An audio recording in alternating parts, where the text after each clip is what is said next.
Okay, hello everyone, welcome back to the Automobile Seminar. So it's my great pleasure to introduce our today's speaker, Tome from Ljubljana. He's working at the Joseph Stefan Institute. And yeah, as already mentioned, Tome is also going to be the general chair of Automobile Conference next year. And today he's going to talk about benchmarking for black box optimization. So with that, thanks a lot, Tome, for coming today, and stage is yours. Okay, thank you, Aaron, for the introduction. So what we are going to speak about today is benchmarking beyond statistics, data-driven footprints for explainable black box optimization. When I talked with you, Vita, actually, we were thinking about like what to present, maybe mostly like going to the large language models because are much more like hot topics. But actually, I leave the floor for all other my coworkers to provide like such kind of research works what we are doing in some next in some next sessions of the AutoML seminars. So I think what I'm going to present today is something we are doing like mostly for black box optimization algorithms, but then you can see that those kind of analyses are actually applicable to different kind of learning approaches, and they are also applicable to the large language models, which you will see like some results. So what is the main idea?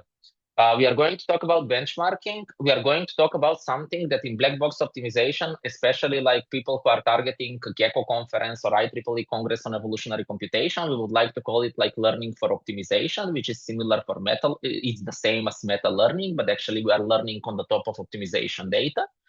And then what is really important, we are going to talk about algorithm footprints. And I think you will see the idea. The idea is something similar, inspired by the machine learning community, which is much more about explainability and understanding what is happening behind all those, like, for example, meta learning experiments. So we would like to understand what is behind them.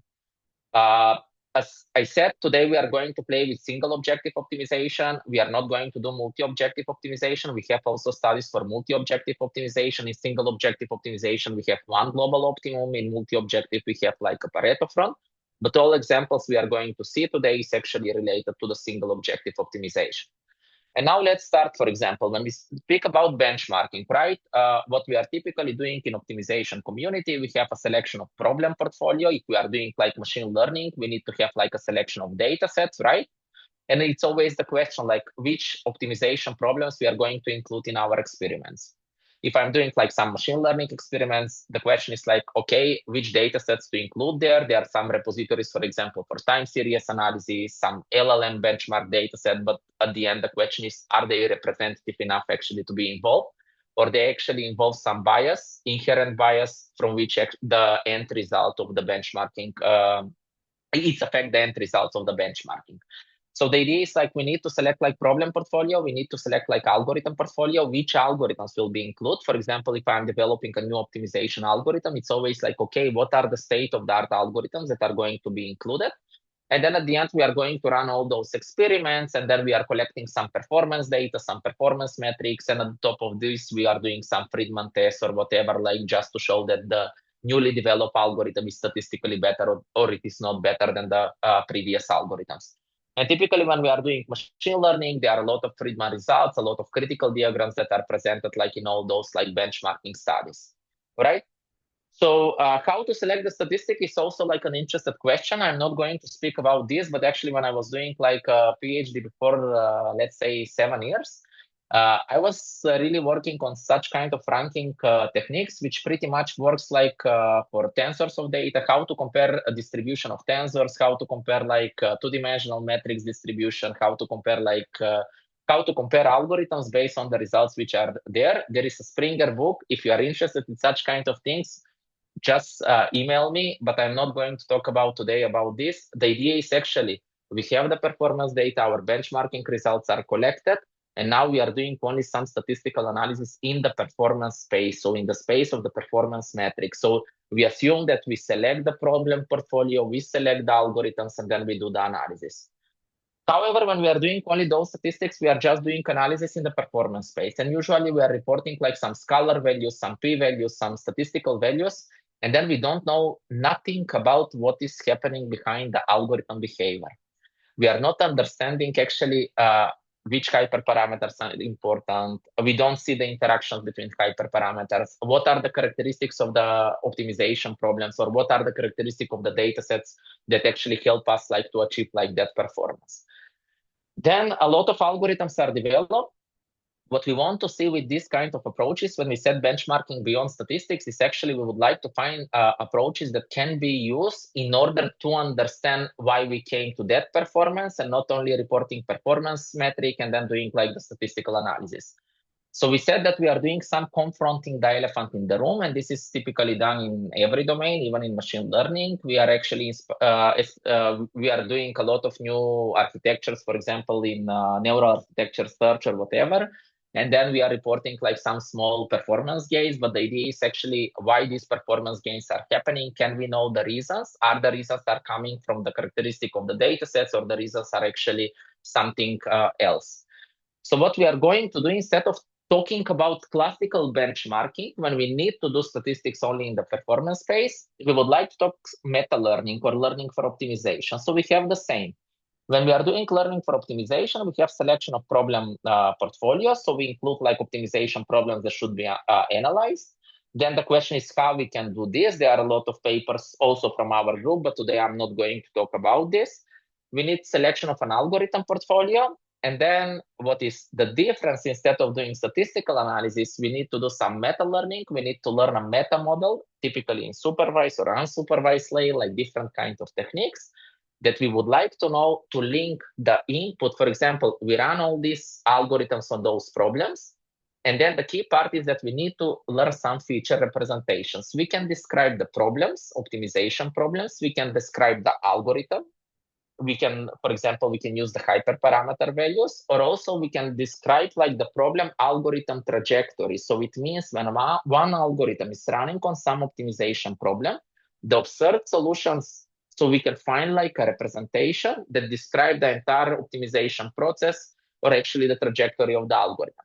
So when we are using like those kind of features, it's completely different, and it depends from the application. But what we typically want to do, if we have a problem, if we have an optimization problem described by the meta features, which are actually the characteristics of the problems, can we use them and train a meta model that is going to predict the performance of the algorithm on that specific problem with those characteristics? So a classical meta learning scenario. And so I said, like, instead of doing like statistics, it's much more better to do this. But then the question is, we need to talk about feature representation. And when we talk about feature representation, actually, as I said, we distinguish between different kind of feature representations, because it depends like from different kind of application we would like to achieve. In optimization, we have problem features. They are static features that describe characteristic of an optimization problem. So this means that I don't, no matter which algorithm I am going to run next, first, what I want to say is actually to describe the characteristics, the properties of those optimization problems. And where I can use like those kind of features, I can use them like to do complementary analysis of the benchmark suits. Why I'm doing this? Because, for example, if I see that one benchmark suit, think about benchmark suit, it's a collection of a lot of problems, optimization problems. And then I have another one. If I analyze them, I describe them with the same features, which means they are in the same latent space in the meta space. I can easily do some clustering dimensionality reduction techniques, and then I can see them overlapping. Why I'm doing this? Because typically if I'm training a model on one benchmark, I typically want to transfer the knowledge on another one. And then I can know like from this kind of distribution, like comparing the distribution of these two benchmark data sets, if I can actually transfer my, if my algorithm selector will work on the other data set or not.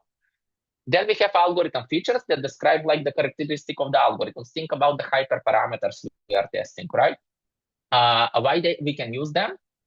We can use them actually to select complementary algorithm portfolio. Okay, we can use like the hyperparameters. We can also use some high performance metrics we achieve on those problem instances, because typically when we are doing algorithm selection, what we need to have, we don't want to have one single best solver, but we would like to have like a complementary algorithm that have different strengths and weaknesses on different optimization problems. And in that case, we can actually provide gain for the algorithm selector. If we have like only one single best solver, this means that in those kind of case, in those kind of examples, training an algorithm selector actually it's not how to say, it doesn't provide us gain. Then we have high-level interaction features. Think about that. We have, for example, landscape problem characteristic. We have like the characteristic of the optimization problems, and we have the end performance of an optimization algorithm. Then we can learn, we can combine, we can link those problem features with the end performance of the algorithm, and then we can describe the interactions between the problems and also the end performance of the algorithm. And why this can be used, for example, if you would like to do some exploratory data analysis to understand like what is happening. And at the end, we have the problem algorithm trajectory features. We describe, as I said, the entire optimization process, the trajectory, actually the algorithm behavior, how it works, where it can be used per an algorithm selection, or we really want to understand if this, for example, two algorithms on the same optimization problems, for example, sphere function, if the trajectories are completely the same or they are different. Or even we can test the results, think about robustness. If we are using, for example, different seeds at the beginning, starting like from different search spaces, how different seeds actually, how close they are converging to the same like trajectory.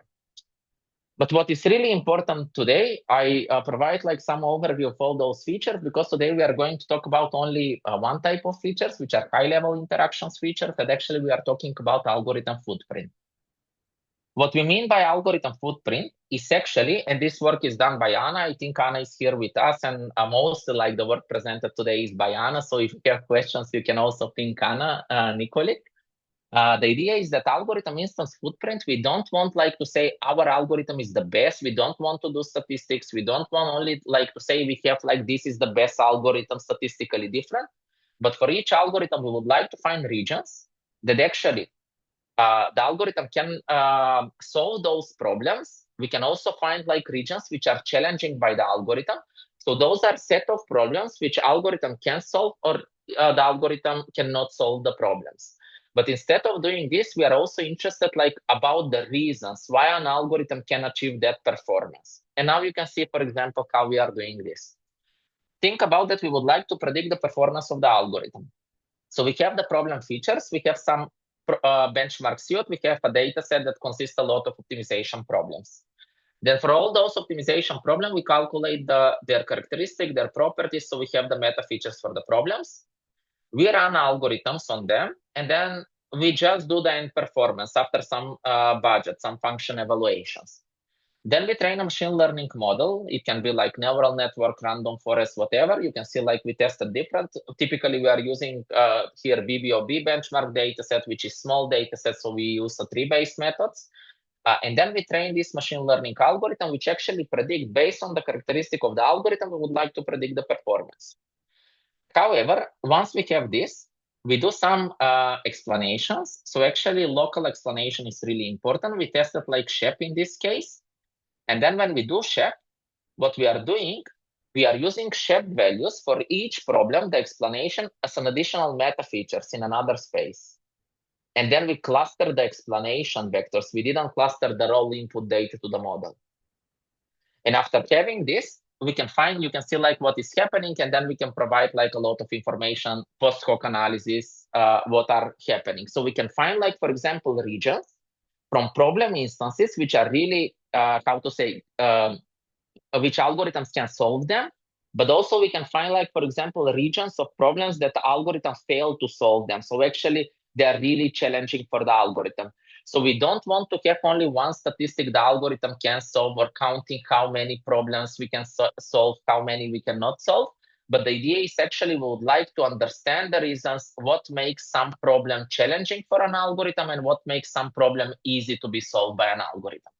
And this work was published at Gecko 2023 conference, and this was done only for one algorithm. So we are predicting performance, and this typically helps us when we want to analyze what are the strengths and weaknesses of our newly proposed algorithm.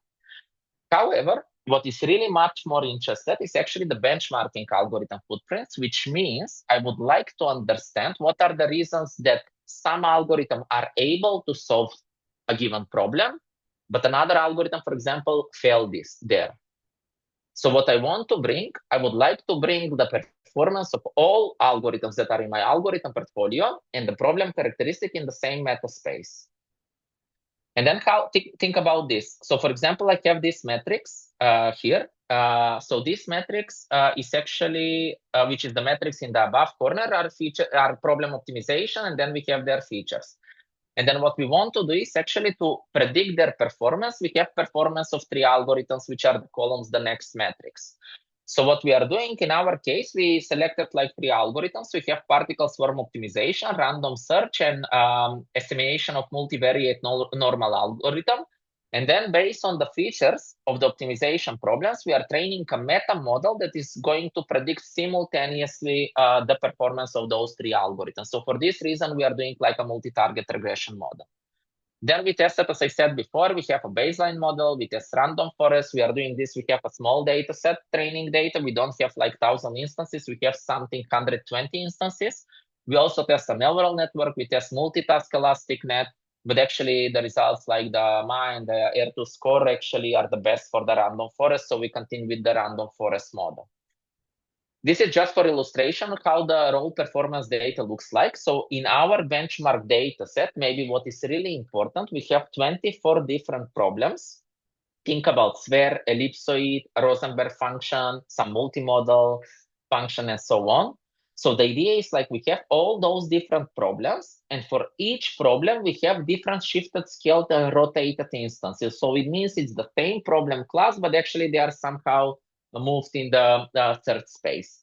And then for all these 3 algorithms, we can see like the variability of the performance. If I shift scale my problem instance, what is actually the variability of the performance of the algorithms which is achieved there.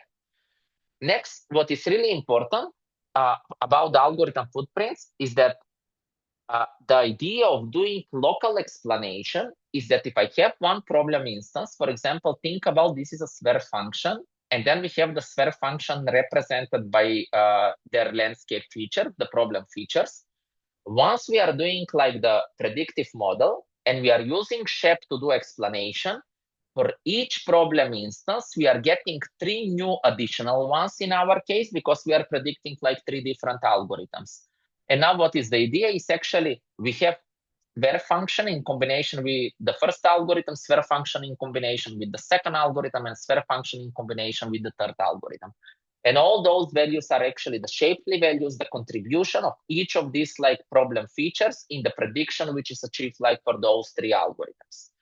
Now, as I said, what is really important, if I'm going back and, for example, if I said, okay, now if I use only raw input feature values, and then if I use the raw feature values, and then if I do like clustering or just do some t-SNE visualization of the dataset instances in my benchmark dataset, then it means that I can get like some confetti because they are just clustered based on the characteristics of the problem instances. And I can color them, for example, with the, with the performance of the algorithm which is achieved there.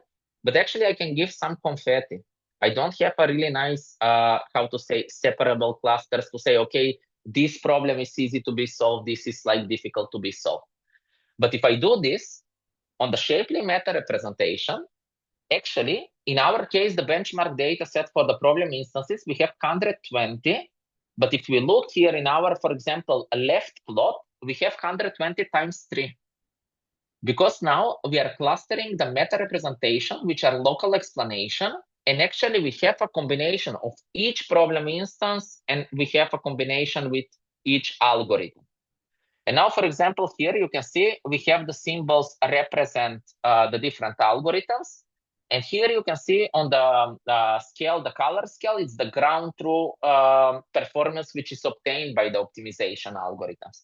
If I need to interpret, for example, this figure, I can say, for example, on the left side, I have like a space of problem instances which are easily solvable by the algorithms. Somewhere in the middle, when I have, for example, like the green, I have like a space of problem instances that are medium challenging by the algorithm, so they can solve them, but not like a really good performance.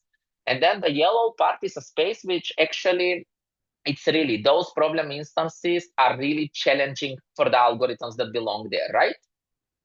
And this is like our interpretation. If you do only like t-SNE on the input data, the feature space of our training model, the problem features, we get confetti. We don't see like this really nice gradually how this is going out. But then think about if I cluster this meta representation, it's not about only to do a t-SNE and then to color them, but let's cluster them and let's color them with the different clusters. So if you see what you can see on the right side is actually, you can see that for example, the problem instances which are easily to be solved by the algorithms, for example, the left part is actually 3 different clusters. So if you do only statistics, it means that the algorithms can provide their like really good results. But now if I do like the shapely meta representation, if I cluster them, it's a good performing region, but with 3 different clusters. And why this happening is actually because the reasons, the characteristic of the problems why we come like to that good performance are completely different. So if I don't want to report that my algorithm is the best based on statistics, but I really want to know the reason why it happens to be the best, in some kind, it's okay. The problem is easy to be solved because there is interaction between some multimodality and convexity. In some other functions, the function is easily solvable because it's separability plus convexity. But these are completely different patterns, and then we can see where our algorithms are actually struggling. This is only another visualization. For example, here you can see like each of these plots, the rows belong to the different 3 algorithms. The columns are actually different 24 problem classes like sphere, ellipsoid, then we have Rosenberg function and different problem classes. And for each problem, we have like 5 different shifting scaling in the search space. And then here we can see like really nice results. For example, if you look in the first problem, which is the sphere function, we can see that all algorithms easily can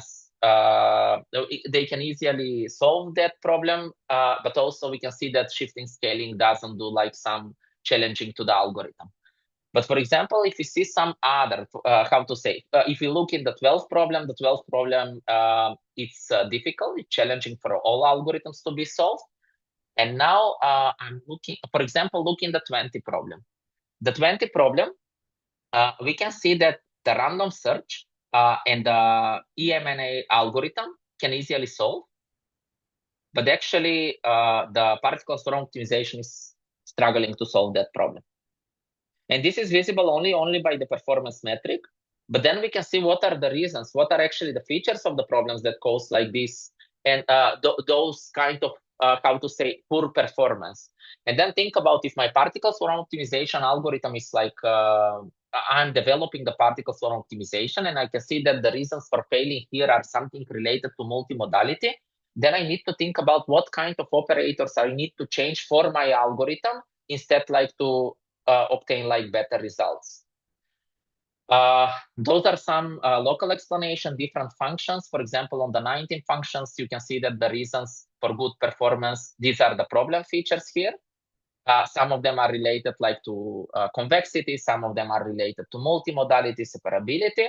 And then you can see actually the patterns. You can see, for example, the 12 problem is challenging for all algorithms. And also you can see for the 20 problems, for example, for the first and the third algorithm, we have a really nice pattern, so they can easily solve. But we can see what are actually the features of the problems that make for the second algorithm this to be like challenging problem instance. So we know much more details. And then again, if I need like to say, the idea is actually that we can provide much more details than this performance, but we will know like reasons what is happening there.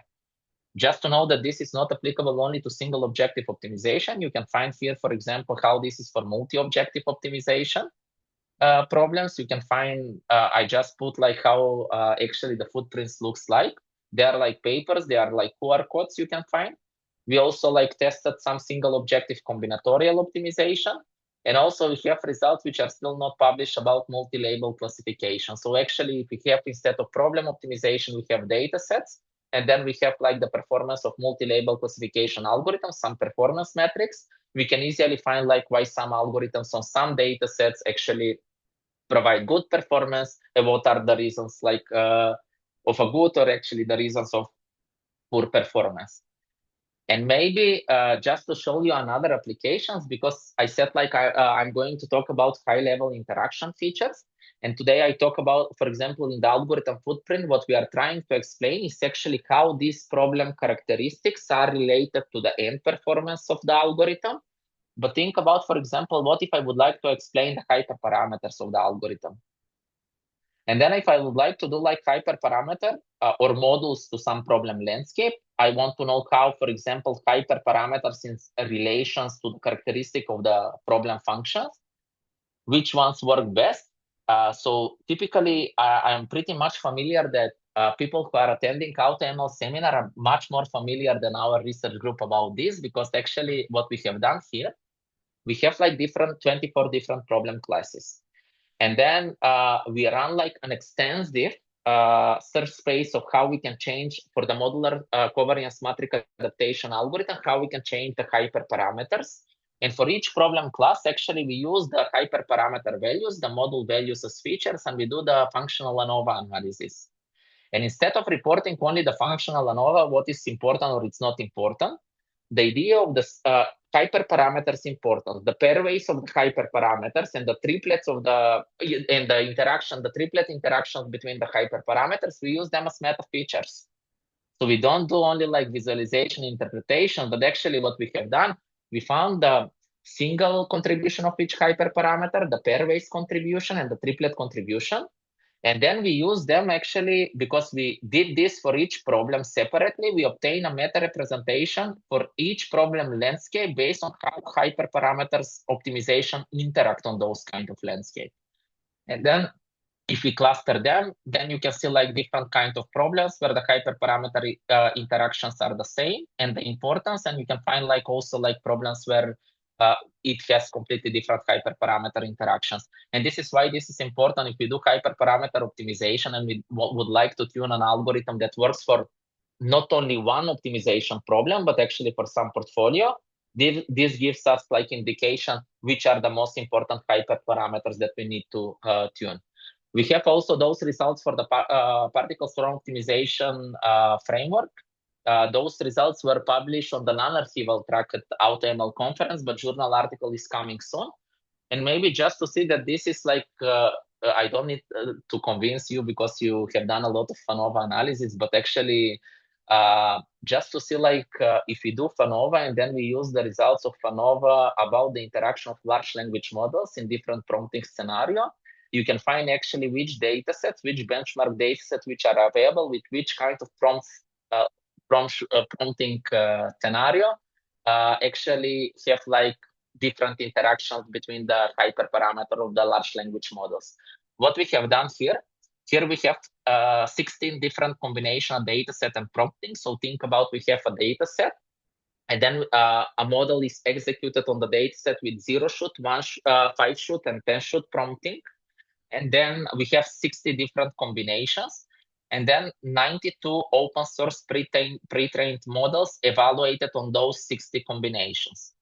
All these 92 open source pre-trained models are described by architecture features, which can be like number of transformer layers, dimension of embeddings they are producing.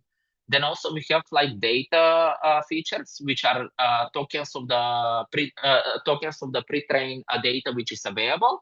And there are like a lot of features. I'm not going here into details. And now think about that. I can take all these 60 combinations, and then I can use the large language models hyperparameters on them, right? And then I can have the performance. I can do the FANOVA analysis, and then I can find, I will still use the FANOVA analysis as meta representation. And then I can cluster them. And then what I can find is actually which kind of benchmark data set for large language models available, with what kind of prompting strategies they have the same interaction features. So actually you can, if we zoom out here, for example, in this, the left hierarchical clustering, the dendrogram we can see, we can find that you can find, for example, math challenging problems, you can find other, but actually you can see like what are the important hyperparameters and what are actually the important interactions between them. Because sometimes setting a parameter, we think about it's important, right? Even in the architecture design, but actually it's completely not important and it doesn't boost any other hyperparameter in the space. So actually this FANOVA analysis is another way when we need to understand how actually the hyperparameters are working there. And maybe this was the end. This is the entire team. As I said, like before, mostly of the work, actually the entire work which was presented is done together with Anna Nikolic. Anna is like the first one. Gina is PhD, but she will be next Wednesday, already got the defense. So she's like the new PhD in our group. We have Sarah, Mariam, Ibrahim. Then we have Jan and Denica. We have Anna Georgievic. Anna is having Marie Curie postdoctoral fellowship, and there we are focusing exactly which large language model to be selected for different prompt within the same benchmark and across benchmark. So it's automated large language model selection. And also Barbara Evan and me as senior researchers in the team. If you are interested for such kind of analysis, much more like explainable what is happening behind to understand, like it's not limited like to the black box optimization. We are doing a lot of machine learning tasks like to understand them. We have like several postdoc positions which are available. They are open. You can follow us on LinkedIn. We are pretty much active. You can also send us an email. You can find also on our website. And also we have like those kinds of analysis we are also doing currently. We will start doing for quantum optimization algorithms because starting from June there will be another Marie Curie postdoctoral fellowship who is going to focus on this. So a lot of projects which are behind like 3 European and 1 national funding. But if you have any questions, feel free actually to ask. But if you are interested in such kind of things, like feel free to email me, and then I'm happy like to discuss more.